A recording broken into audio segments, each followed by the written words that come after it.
हो सकता है कि आपकी नजर में हम अक्षय कुमार नहीं हो सकता है कि हमारे विचार से आप सहमत नहीं हो सकता है कि हम जो कह रहे हैं वो आपको अच्छा नहीं लग रहा हो, लेकिन आपके घर में कोई अतिथि आएगा तो आप उसके ऊपर पत्थर मारेंगे नहीं। गरीब का बच्चा, उसके हाथ में रॉड थमा दिया गया है और अमित शाह के बेटा के हाथ में बीसीसीआई। हम तुम्हारे घर में आए थे, चोर की तरह पत्थर मार करके भाग गए।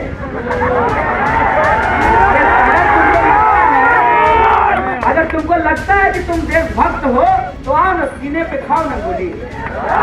हम हैं देशभक्त, सामने से तुम्हारा मुकाबला करते हैं और तुमको बिहार की इस मिट्टी से चैलेंज करते हैं कि तुम्हारे पास जितनी गोलियां हैं और जितनी बंदूकें हैं तुम इस्तेमाल कर लो, सारी बंदूकों की गोलियां खत्म हो जाएगी, लेकिन हम अपना अधिकार नहीं छोड़ेंगे। हम तुमको बता देते हैं कि तुम्हारे जितने पैसे वाले दोस्त हैं उन पैसों का तुम इस्तेमाल कर लो, लेकिन याद रखना हमारे साथ जो इस मैदान में खड़े हुए लोग हैं उनका ईमान बिकाऊ नहीं है। हमारा ईमान बिकाऊ है क्या? लाइव टीवी, सच सबसे आगे। जब मैं यहाँ आ रहा था, हमारी गाड़ी के ऊपर ईटा पत्थर फेंक दिए। आप चिंतित होइए इस बात के लिए कि ये कौन नौजवान है, इनके दिमाग में कौन जहर भर रहा है, कौन इनको शांत रहिए। आपके दिमाग में भी कीड़ा भर जाएगा, ऐसे बोलिएगा। आग अगर लगेगी ना, दोनों तरफ बराबर लगनी शुरू हो जाएगी। ऐसे मत कीजिए। नफरत को हराने के लिए किसी से नफरत मत कीजिए। नफरत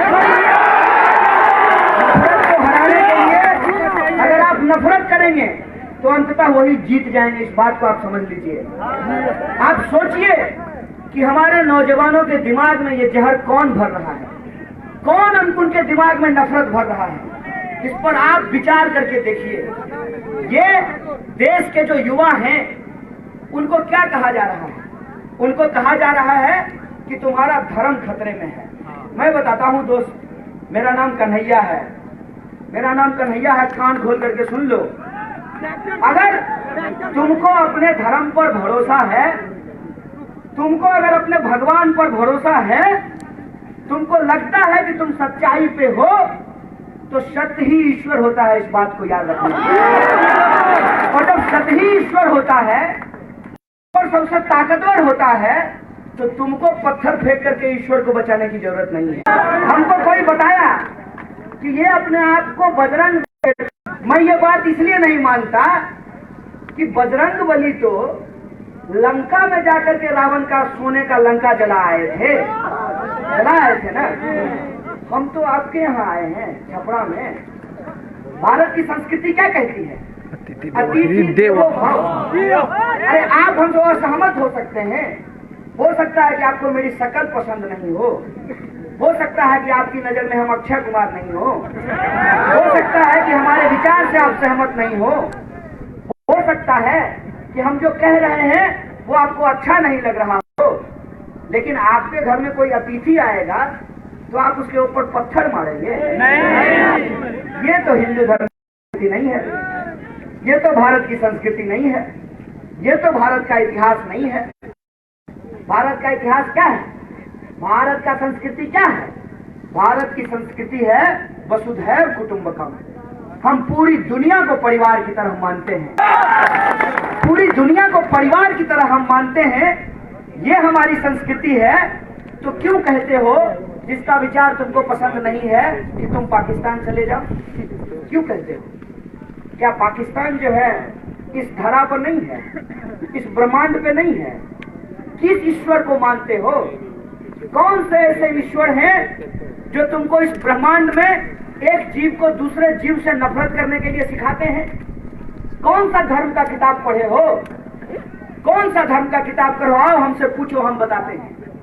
जब हम कहते हैं कि हर मनुष्य में ईश्वर का वास होता है, हर मनुष्य में जब ईश्वर का वास होता है तो मंदिर जाने वाले इंसान में भी ईश्वर है और मस्जिद जाने वाले इंसान में भी ईश्वर है। तुम्हारे भीतर ये नफरत कौन भर रहा है? तुम सोचो इस बात पे। तुम्हारे ऊपर ये नफरत वही लोग भर रहे हैं जो तुम्हारे पिताजी को खेतों में आत्महत्या करने के लिए विवश कर रहे हैं। तुम्हारे दिमाग में नफरत वही भर रहे हैं जिस नफरत की वजह से तुम्हारा भाई सीमा पे शहीद हो रहा है। इस बात को सोचो, इस बात को सोचो कि अगर समाज में नफरत फैलेगी, नफरत की आग लगेगी, तो किसी और की माँ बहन नहीं, हमारी माँ बहन भी समाज में असुरक्षित महसूस करेगी। इस बात को समझो। कोई इंसान नफरत भरी बात करके हमारे वजूद को मिटा सकता है क्या? क्या कोई इस देश को कमजोर कर सकता है क्या?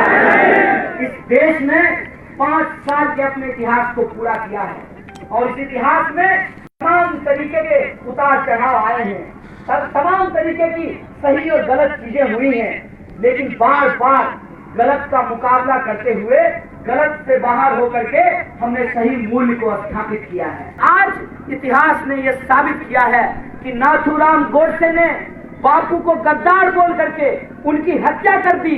आज बापू सही साबित हुए हैं और नाथूराम गलत साबित हुआ है।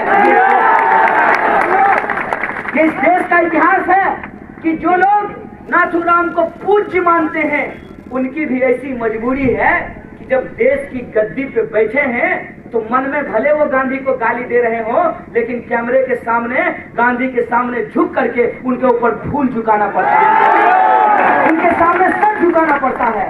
ये होती है सच की ताकत। सच की ताकत से हम लोग आगे बढ़ रहे हैं और हमने तय किया है ये हिंदुस्तान हम सबका हिंदुस्तान है, ये देश हम सबका देश है और किसी भी पहचान के आधार पे, चाहे जाति का पहचान हो या धर्म का पहचान हो, क्षेत्र का पहचान हो, संस्कृति की पहचान हो, भाषा की पहचान हो, लिंग की पहचान हो, इस देश में कोई भेदभाव बर्दाश्त नहीं किया जाएगा, नहीं किया जाएगा। और ये बात की सीख हमको हमारा तिरंगा झंडा देता है। इस बात की सीख हमको हमारे देश का संविधान देता है। इसीलिए मैं उन लोगों से बात करना चाहता हूं जो लोग इस मैदान में नहीं आए हैं।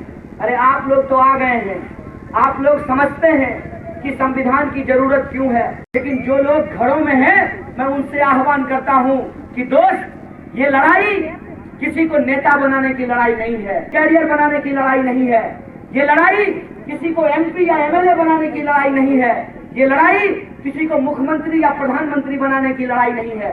ये लड़ाई उस सोच की है कि हम भारत को कैसा बनाना चाहते हैं। हमने अंग्रेजों से लड़ करके, हमारे पुरखों ने शहादत देकर के इस देश को बनाया था और वो लड़ाई किसी एक धर्म के लोगों ने नहीं, उनके लोगों ने मिलकर के लड़ा था।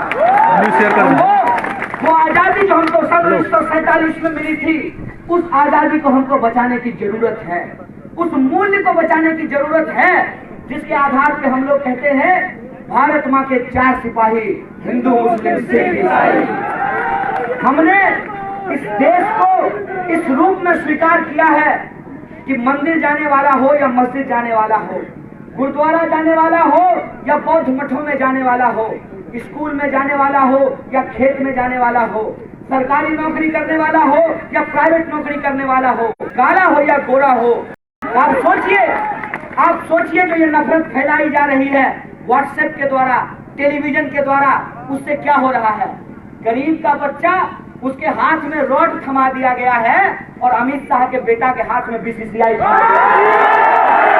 सोचिए, हमको इस बात से कोई दिक्कत नहीं है कि आप किस पार्टी को वोट देते हैं, आप किस नेता का समर्थन करते हैं, इस बात से हमको कोई दिक्कत नहीं है। कहते हैं ना, दिल आया गधी पर तो पड़ी का क्या। आपको किसी से मोहब्बत हो गई है, आपने अपना दिल उनको दे दिया है, इस बात से हमको समस्या नहीं है, लेकिन दिमाग है ना अपने आपके पास। आप सोच करके देखिए कि देश के भीतर क्या हो रहा है और जो हो रहा है क्या वो सही है। अगर आपको लगता है कि वो सही नहीं है तो सही के लिए आवाज उठाना ही देशभक्ति है। इस बात को अपने दिमाग में सच के साथ खड़ा होना ही देशभक्ति है। इस बात को आप अपने दिमाग में डाल दीजिए और जब आप सच के साथ खड़ा होंगे तो आपको तरह तरह से अपमानित किया जाएगा। मैं एक उदाहरण आपको बता देता हूँ। जब कोई महिला विधवा हो जाती है तो उसके जो दियाद होते हैं, गोतिया होते हैं, वो चाहते हैं कि उस महिला का जमीन कब्जा कर ले। भीड़ कहाँ तो सबसे पहले वो क्या करते हैं, उस महिला के बारे में कहते हैं, अरे ये तो बदचलन है, ये तो फंसी हुई है फलाना से, यही कहते हैं ना, यही बोलते हैं ना। उसके बाद फिर भी अगर वो महिला अपने चरित्र पे खड़ी उतरती है तब कहती है जादू तो ना करती है। जब दशाएं आता है तो ये नाचने के लिए जाती है रात को जंगल में, कहते हैं नहीं कहते हैं। और फिर डायन बता करके, जादू टोना बता करके उसको गांव से निकाल देते हैं, फिर उसकी जमीन को कब्जा कर लेते हैं। इस समाज में जब कोई कमजोर अपने हक और अधिकार की बात करता है तो सबसे पहले उसको अपमानित किया जाता है, उसको बदनाम किया जाता है। लेकिन एक बात बताइए, किसी के बदनाम करने से कोई बदनाम होता है क्या? बार बार झूठ बोलने से क्या झूठ सच होता है क्या? आज अगर आप तिरंगा अपने हाथों में लेकर के अपने हक और अधिकार के लिए सरकार से ये सवाल पूछेंगे कि यह सरकार बताइए कि हमारे खाते में 15 लाख रुपया क्यों नहीं आया, हमारे बच्चों को 2 करोड़ नौकरी हर साल क्यों नहीं मिली, क्यों किसानों के फसल का दाम दुगना नहीं किया गया, क्यों महिलाओं के ऊपर अत्याचार किया जा रहा है, तो सबसे पहले आपको कहा जाएगा देशद्रोही है। सवाल नहीं पूछना, सरकार की चापलूसी करना, ये देशद्रोह है मेरे दोस्त। और ये याद रखना कि जब भगत सिंह हंसते हंसते फांसी का फंदा चूम रहे थे, उस वक्त भी कुछ लोग अंग्रेजों के साथ बैठ करके चाय पे चुस्की ले रहे थे। आज जो हमारी गाड़ी के ऊपर गया है ये कायरता है। हम तुम्हारे घर में आए थे, चोर की तरह पत्थर मार करके भाग गए।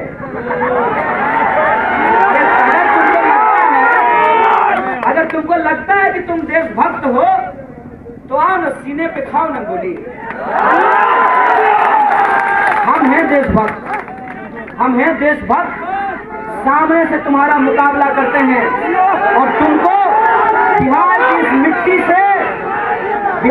मिट्टी से चैलेंज करते हैं कि तुम्हारे पास जितनी गोलियां हैं और जितनी बंदूकें हैं तुम इस्तेमाल कर लो, सारी बंदूकों की गोलियां खत्म हो जाएगी, लेकिन हम अपना अधिकार नहीं छोड़ेंगे।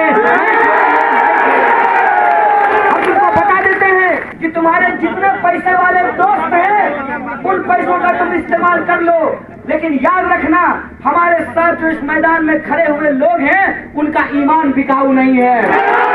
हमारा ईमान बिकाऊ है क्या? लाइव टीवी, सच सबसे आगे।